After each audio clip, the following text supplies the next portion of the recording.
মাত্র ৭,০০০ টাকার মধ্যে একটি স্মার্টফোন কেনা আসলে কিন্তু অসম্ভব, কিন্তু এখন বর্তমানে আমাদের দেশীয় পণ্য ওয়ালটন মাত্র ৭,০০০ টাকার মধ্যে আপনাকে দিচ্ছে একটি স্মার্টফোন। আসলে কি ৭,০০০ টাকার মধ্যে এটি ভ্যালু ফর মানি হবে কিনা তা এই ভিডিও দেখলে সম্পূর্ণ আপনারা বুঝতে পারবেন। তাহলে চলুন বন্ধুরা, বেশি কথা হলে আমরা মূল ভিডিও শুরু করি। তাই নতুন যারা আছেন অবশ্যই আমার চ্যানেলটি সাবস্ক্রাইব করে বেল আইকনটি অন করে দিবেন। প্রথমে যদি আমরা এর লুক অ্যান্ড ডিজাইন নিয়ে কথা বলি, মোবাইলটি দেখতে কিন্তু অসম্ভব সুন্দর এবং হ্যান্ডি ফিল হবে। এবং এর যে ব্যাক সাইডের মধ্যে কিন্তু একটি টেস্টার ব্যবহার করা হয়েছে, যার কারণে কিন্তু আপনার দাগ পড়ার সম্ভাবনা খুবই কম। তারপর আমার পরামর্শ থাকবে, এর বক্সের সাথে যে কেসটি পাবেন অবশ্যই কেসটি ব্যবহার করবেন। তো এর পোর্টস অ্যান্ড বাটনে আমরা দেখতে পাবো রাইট সাইডে রয়েছে হোম বাটন, যার উপর একটি টেস্টার ব্যবহার করা হয়েছে, যা দেখতে আমার পার্সোনাল খুব ভালোই লেগেছে। এবং তার উপরেই আপনারা পেয়ে যাবেন ভলিউম আপ ডাউন লকার। এবং উপর সাইডে যদি আমরা দেখি, সেখানে পাবো আমরা 3.5mm হেডফোন জ্যাক, এবং লেফট সাইডে আমরা পেয়ে যাবো সিম কার্ড ট্রে। একদম বটমে আমরা দেখতে পারবো মাইক্রো ইউজ ব্যবহার করা হয়েছে, এবং এক সাইডে আপনারা স্পিকার পাবেন এবং অন্য সাইডে মাইক্রোফোন। এর পিছনে যে ফিঙ্গারপ্রিন্টটি ব্যবহার করা হয়েছে তা আমার হাত অনুযায়ী আসলে ঠিকঠাক ছিল, এবং এটি কিন্তু একুরেট কাজ করে না, মাঝে মাঝে কিছুটা ডিলে করে। তো এই বাজেট অনুযায়ী এটা আসলে মেনে নেওয়ার মতো, যেহেতু একটু ফিজিক্যাল ফিঙ্গারপ্রিন্ট স্ক্যানার ব্যবহার করা হয়েছে এখানে। তো এবার চলে যাচ্ছে আমরা ডিসপ্লে সেকশনে। এই মোবাইলটির ডিসপ্লে সাইজ হলো 6.52 ইঞ্চ IPS LCD, যা ফুল HD প্লাস রেজলিউশনের একটি ডিসপ্লে। তো এই ধরনের মোবাইলে কিন্তু ভিউ অ্যাঙ্গেলগুলো খুব ভালো হয়ে থাকে না, আমরা সবাই জানি, কিন্তু এই মোবাইলে কিন্তু তার ব্যতিক্রম।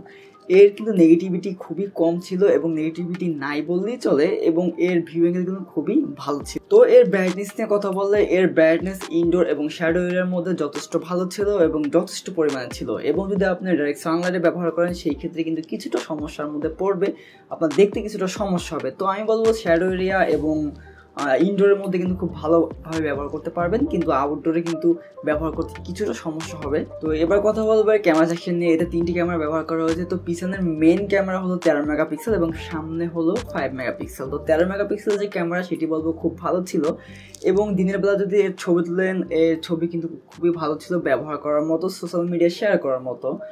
এই বাজেটে এর থেকে বেশি আশা করা যায় না। তবে আমরা সবাই জানি যে এই বাজেটের মধ্যে যে মোবাইলের ক্যামেরাগুলো হয়ে থাকে, সেগুলো সাধারণত ডাইনামিক রেঞ্জ ভালো থাকে না। এটাও তার ব্যতিক্রম নয়, এতেও ডাইনামিক রেঞ্জ তেমন একটা ভালো ছিল না। তো সামনের ক্যামেরার কথা বলতে গেলে, সামনের ক্যামেরা কিন্তু খুব ভালো মানের ছবি আপনারা এখান থেকে পাবেন, কিন্তু প্রপার লাইটিং এর মধ্যে ভালো ছবি পাবেন, অথবা ডে লাইট অথবা প্রপার লাইটের মধ্যে কিন্তু ভালো ছবি পাওয়া এখান থেকে সম্ভব। কিন্তু যদি আপনি শ্যাডো এরিয়া, অর্থাৎ যেখানে লাইট কম আছে, এই সব এরিয়ার মধ্যে কিন্তু ভালো মানের ছবি এখান থেকে পাওয়া আশা করা যায় না। তো এই ক্ষেত্রে বলবো, যদি প্রপার লাইটে ছবি তুলতে পারেন, সেই ক্ষেত্রে ভালো মানের ছবি আপনারা সেলফি ক্যামেরা থেকে পেতে পারেন। এবং মেইন ক্যামেরা দিয়ে আপনারা ভিডিও করতে পারবেন 1080p, যা কিনা আবার 30 fps।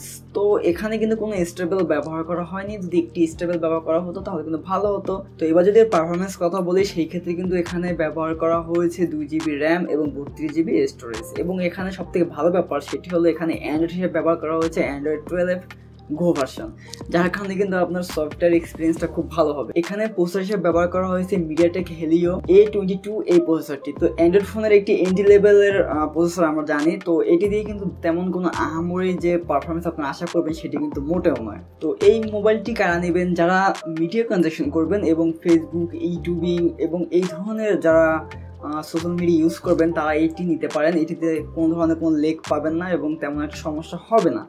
কিন্তু যারা ভাবছেন যে গেমিং করবেন বা মোটামুটি ধরনের গেম করবেন, তারাও এটা নিতে পারবেন না। কিন্তু আপনারা যদি চান বেসিক যে গেমগুলো আছে, টেম্পল রান, এই ধরনের যেগুলো ছোটোখাটো গেম আছে, এই ধরনের গেম কিন্তু আপনারা খুব অনায়াসে এখানে খেলতে পারবেন, কিন্তু বড় ধরনের কোনো গেম এখানে খেলতে আপনারা পারবেন না। তো এবার যদি ব্যাটারির কথা বলি, এখানে 4200 mAh ব্যাটারি ব্যবহার করা হয়েছে, এবং বক্সের সাথে পাবেন আপনারা 10 ওয়াটের একটি চার্জার। ব্যাটারি দিয়ে আপনারা কিন্তু একদিনের মতো ব্যাকআপ পেয়ে যাবেন খুব অনায়াসে, এবং একদিনের বেশিও পাবেন। তো এর ব্যাটারি নিয়ে কোনো ধরনের কোনো প্রবলেম নেই। তো ওভারঅল আমার কাছে এই মোবাইলটি কেমন লেগেছে? আসলে মোবাইলটির প্রাইস হলো 9000 টাকা প্লাস, কিন্তু বর্তমানে অফার প্রাইস আপনারা 7000 টাকা পেয়ে যাবেন।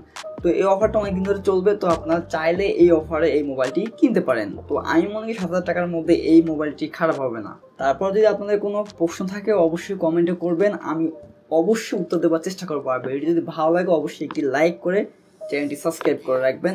দেখা হবে অন্য কোনো ভিডিওতে। সেই পর্যন্ত ভালো থাকবেন, সুস্থ থাকবেন। আল্লাহ হাফেজ।